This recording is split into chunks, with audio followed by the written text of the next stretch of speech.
Hi guys, welcome back to the channel. So let's just get straight into it. If you remember on Dobby, I did have a solar panel on the back and I think it was roughly about 120 watts. However, once I added the roof box, because I did need somewhere to store the spare wheel, we kind of lost the usability of the solar panel. And the main problem was, if you can see here, the roof box kind of covered a wee bit of the solar panel. Wherever the sun was would either cover the solar panel or it would basically cast a shadow on it. So in Dobby 2.0, I think I'm just going to call them Dobby 2.0, we won't have a roof box, but I do want solar. And thanks to today's sponsor Renogy, they have quite literally hooked us up with not one, but two of their 200 watt Shadowflux solar panels, giving us a massive 400 watts power. So before we get into features and anything else that Renogy sent, the sun is in the ideal placement now for me to show off these solar panels. So let's go on the roof so I can show you what's so special about these Shadowflux solar panels.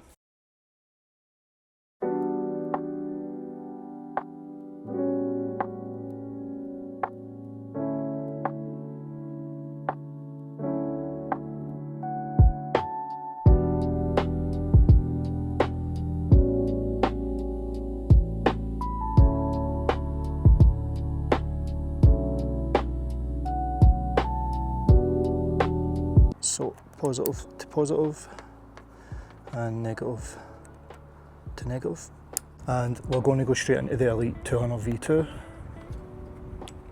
through the XT60. So we're straight up at 140, and if I tilt it ever so slightly, we're away up at 150. So at that angle, we're at 153. So you might be wondering, well, what's so special about the Shadowflux? Well, check this. So normally if you get a shadow on the solar panel, it basically breaks up the power. So basically on a 200 watt solar panel, it could go down to as low as maybe 40 or 50 watts. So currently we are getting 140. So I'm going to put my hand here and block it. We are still getting 123 watts. So let's block it a wee bit more. I'm just going to put my hand right over it, and we're only down at 116. Let's put a full forearm on it. We're still pulling about 120 watts.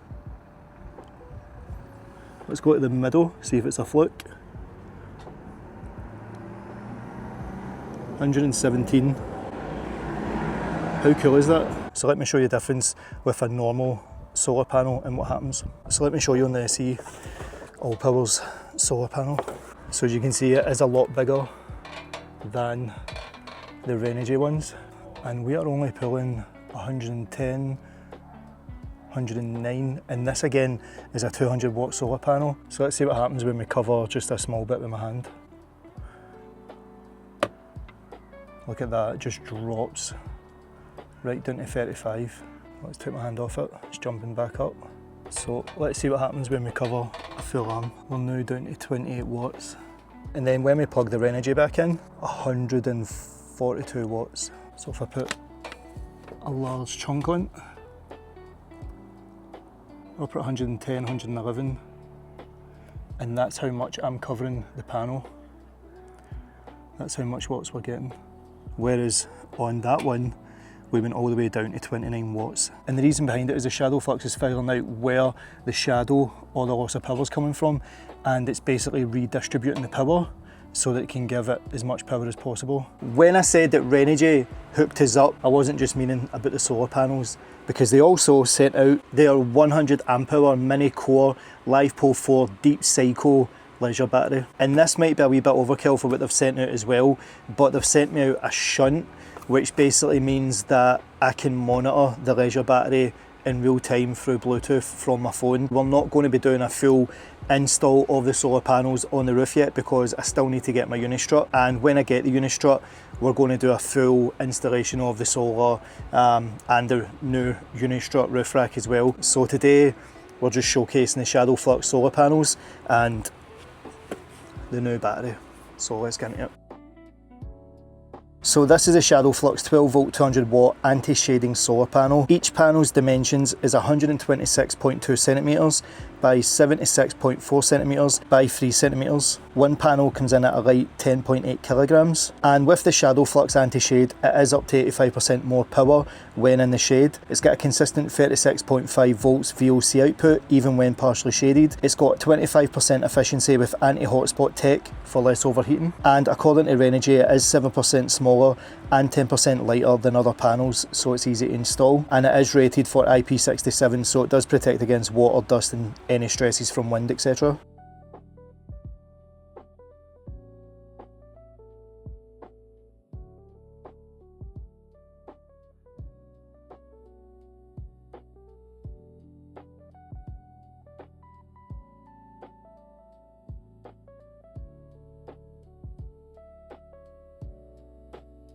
And this is the Core Mini 12.8 volt 100 amp hour LiFePO 4 battery. This thing is tiny at 22.9 centimeters by 13.8 centimeters by 21.3 centimeters, so you're not going to struggle anywhere to put this. It's got the low weight of 9.9 kilograms. It is a 100 amp hour LiFePO battery with a depth of discharge of 5,000 cycles until it reaches 80%. It's got built-in low temperature charging cutoff, which ensures safe winter operation, so to protect the cells it cuts off charging below 0 degrees. The mini core also has self-heating, so it can regulate the temperature to make sure it's charging more efficiently. It is compatible with the Renogy 300 amp battery shunt for remote monitoring. One of the big features is multi-orientation, so basically it means we can put the battery in any position we want, whether it's on its side, on its back, so we can maximise space efficiency. It's also IP65 rated for construction and vibration resistance, and probably my favourite feature is the fact that we can use the full capacity due to it having a deep cycle technology, so we can run it flat and back up, and that's mostly due to the LiFePO 4. So although I will be using the Bluetti Elite 300 power station as the main hub, I do kind of want to break up the power a wee bit, just so that the Bluetti Elite 300 deals with the heavy stuff like induction hob or the diesel heater. Basically I want to split the electrics up so that the Renogy Mini Core deals with everything that's 12 volts, so you've got your lights, 12 volt sockets, USB sockets, the fridge. But for me to have this sort of hybrid system, I need to be able to pick my phone up and know how the batteries are at all times. The amazing guys over at Renogy sent me over their Renogy Shunt 300, and basically what this thing does is kind of acts like a Bluetooth receiver for real-time information of the battery. So it tells you voltage, the temperature of the battery, wattage, and most importantly it tells you exactly how many watts is being used from the battery. I've got it set up, so let me show you it. So this is the system. I've tried to keep it as simple looking as possible, but trust me, once you start getting into it, it is actually pretty simple. So let me start off with what's familiar first. Got your fuse board, you've got your positive, and your positive goes to the battery. Nothing changes. And then on the fuse board, the only thing we've got connected to the fuse board is the fan, which as you can see goes up to the fan, all the way back to the fuse board. We've got a 5 amp fuse in there. On a normal fuse board, to close the loop, you would bring the negative, this cable here, back to the negative on the battery. But with the shunt, we take the negative from the fuse board and we put it in the P minus of the shunt, and then the B minus goes to the battery. And if you see on the side here of the shunt, we've got B1 and B2. B1, the positive comes out and goes all the way to the positive on the battery. There is a B2, this cable here, and this would basically go to your starter battery, so you'd be able to check that as well, but we're not using that. And this is just a temp sensor, so this is just getting the ambient temperature of the room that it's in. So that is it in a nutshell. The only difference from taking the negative to the fuse board back to the battery is you take the negative to the shunt, and from this part of the shunt to the negative on the battery. So basically the shunt gets its own positive, and as you can see gets its own negative going to your negative bus bar on the fuse board. So the reason why we need to plug the shunt into the fuse board, in order for us to see any real-time data of what's going on with the battery, we need to have it under load, and that's what the shunt does. So the load from the fuse board goes through the shunt to monitor how many watts, power, etc. is coming from the fuse board. But if you were just to plug this into the battery like that, you're not going to get any data because there isn't any load going through the battery. You might get a discharge over a period of time, but if you don't have any load going through it from a fuse board, then it's just pointless. So let me put the fan on and I'll show you the app. And there you have it. So if we click battery shunt, we'll now see a progress bar. So we've got remaining time of the battery, battery voltage, discharge amps, power draw, discharge duration, consumed amp hours, starter battery volts. So again, that starter battery volts was if we plugged that other cable in, and the temperature, which is 27.8 degrees in this van, and I can tell you that it is. So let's turn the fan on and see what happens with the numbers. And if you can see on the shunt as well, we do have the power and the Bluetooth lights on. So fan's going. Now when we check the app, it says remaining time is 9 days and 9 hours. Battery volts is 13.2. Discharge amps is 0.4 amps. And the power we're drawing is 5.7 watts. So let's see what happens with the power when we turn the fan up. So there you go, we've jumped up to 11 watts now. So that's the highest setting.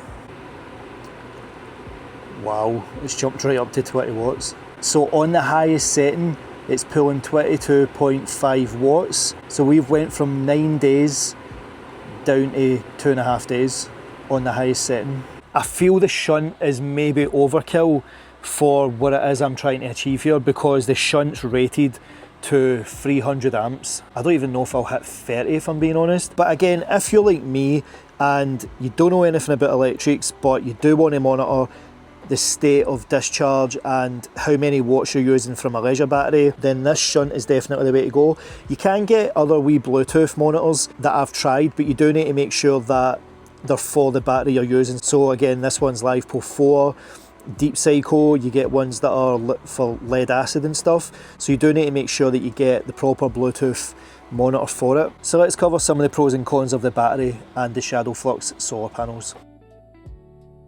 So we'll do the Shadowflux solar panel first. The first pro has to be the anti-shading feature that's on it. No longer do you need to worry about having a wee bit of an overhang of a tree over your solar panel, because it just diverts the power and doesn't just kill off that cell completely. Second pro, I would have to say build quality. The thing is solid, but again, Renogy are known for the build quality of their products, so I would say my second pro is build quality. When I put the two of them on the roof, I thought I was going to need to try and squeeze them together, but as you saw, there was plenty of room on my roof, and again, this is a long wheelbase traffic, but there was still plenty of room up there. So, and I think the last pro as well is, again, it's just two cables to set up. Once I daisy chain these up in parallel connection, they'll basically just go straight to the Elite 300. What about the cons? They don't come with the solar cables to plug into a power station or a leisure battery setup. You just get the solar panel and the attached cables,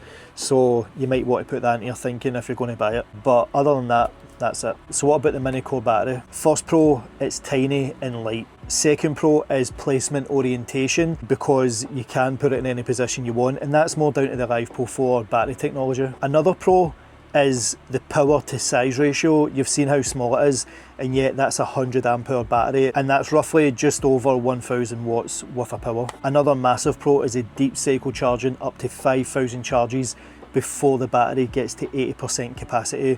That's crazy. So what about the cons? I think the only con for me is no Bluetooth.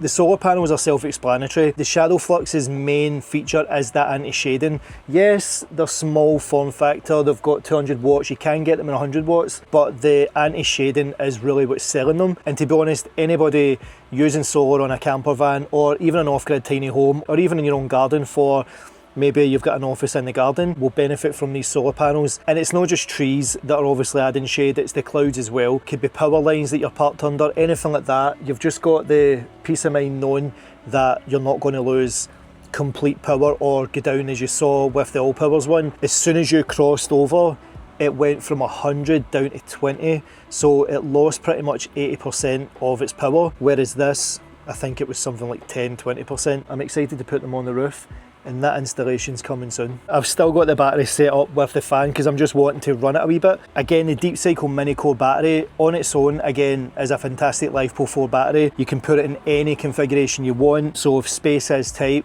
this could be your solution. With regards to using it in the configuration that I'm using it for, with the shunt, is handy for anybody that needs a visual representation of what they're doing with their power. I just prefer seeing it as percentages like a power station. Maybe I'm simple-minded, I just prefer it simple.